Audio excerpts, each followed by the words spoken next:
Assalamualaikum warahmatullahi wabarakatuh. Perkenalkan, nama saya Raka Maya Daud.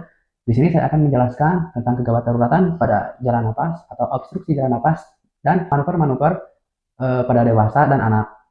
Sebelumnya, saya akan breakdown dulu. Saya akan menjelaskan tentang obstruksi jalan napas. Pada obstruksi jalan napas atau sumbatan jalan napas itu terbagi menjadi dua.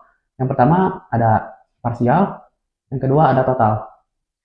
Pada obstruksi jalan napas atau sumbatan jalan napas parsial, itu diakibatkan ada beberapa penyebab, misalkan seperti tersumbat sekret atau dahak, juga bisa cairan. Yang kedua bisa karena lidah jatuh ke belakang. Yang ketiga bisa karena penyempitan trakea atau laring atau saluran napas lainnya. Tanda-tanda pada sumbatan parsial ini biasanya tergantung apa itu penyebabnya. Misalkan yang pertama oleh sekret atau cairan, tanda suaranya yaitu gargling. Kedua diakibatkan oleh lidah jatuh ke belakang, yaitu snoring. Juga yang ketiga, jika diakibatkan oleh penyempitan saluran napas, itu suaranya stridor. Cara penanggulangan atau mengatasi pada sumbatan parsial ini, misalkan diakibatkan oleh sekret, cairan, dan berbunyi gargling, itu ditangani dengan cara disuction atau penyedotan pada cairan. Yang kedua, ketika diakibatkan oleh lidah jatuh ke belakang atau berbunyi snoring, tandanya itu bisa kita atasi menggunakan alat OVA atau NPA. Yang ketiga, karena penyempitan trakea atau laring atau saluran napas, ditandai dengan suara stridor. Cara mengatasinya dengan cara ya airway definitif atau intubasi. Nah, tindakan intubasi ini tentunya harus berkolaborasi dengan dokter. Untuk obstruksi jalan napas atau sumbatan jalan napas, ada sumbatan jalan napas total. Yang sumbatan jalan napas total ini ditandai atau disebabkan oleh benda-benda asing. Jika terjadi sumbatan total, cara pembebasan napasnya menggunakan dua cara. Yang pertama, menggunakan cara manual. Yang kedua, menggunakan alat. Menggunakan cara manual, kita lihat pasiennya, itu pasiennya trauma atau non-trauma. Jika non-trauma, tidak ada tanda-tanda trauma servikal, bisa kita gunakan head tilt, chin lift, dan jaw thrust.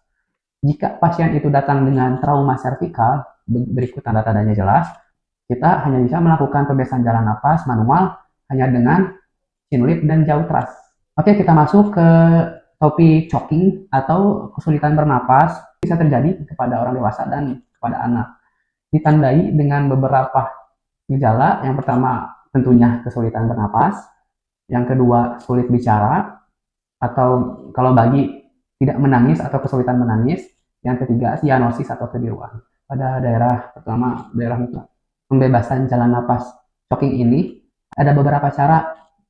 Yang pertama bisa kita lakukan abdominal thrust atau Heimlich maneuver seperti video ini.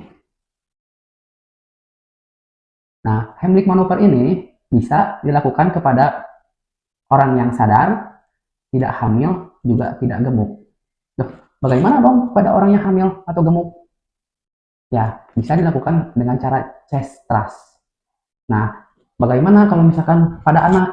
Anak tentunya berbeda lagi dengan dewasa. Cara pembebasan napas pada choking di anak itu menggunakan chest thrust dan back blow. Nah, kebetulan di sini saya akan mencontohkan untuk cara yang chest thrust dan back blow pada bayi atau anak kecil.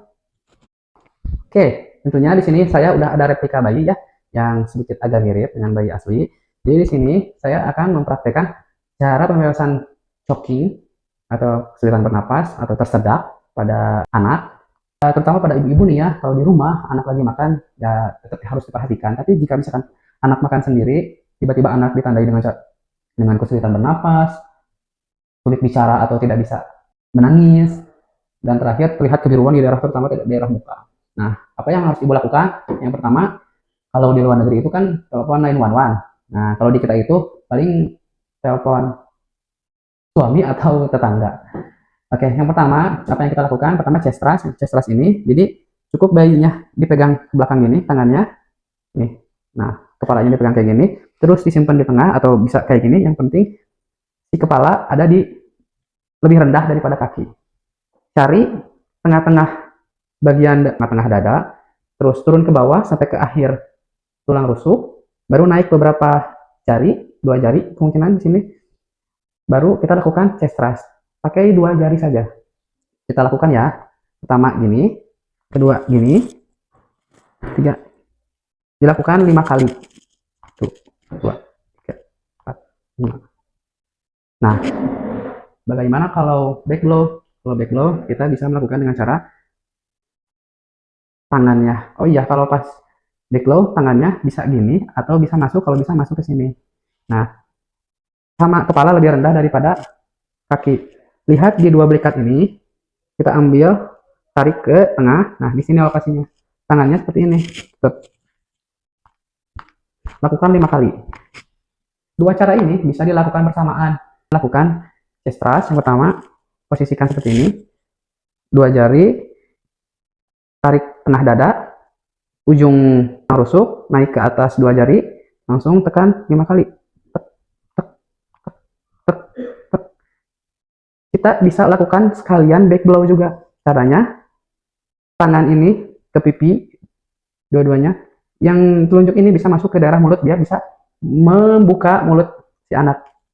Nah, gitu misalkan. Ini bisa dibalikan, set. Kita tandai 2 berikat, tarik ke tengah, baru bisa. 1, 2, 3, 4, 5. Tentunya dengan kepala lebih rendah daripada kaki. Ya, bisa dilakukan kembali. Set, set, set, set. Sampai kapan? Sampai benda yang tersedak tadi bisa keluar dari anak. Oke, seperti itu cara pembebasan pada pasien tersedak, terutama pada anak. Sekian dari saya, semoga bermanfaat. Atas izin Allah, saya cukupkan. Terima kasih. Assalamualaikum warahmatullahi wabarakatuh.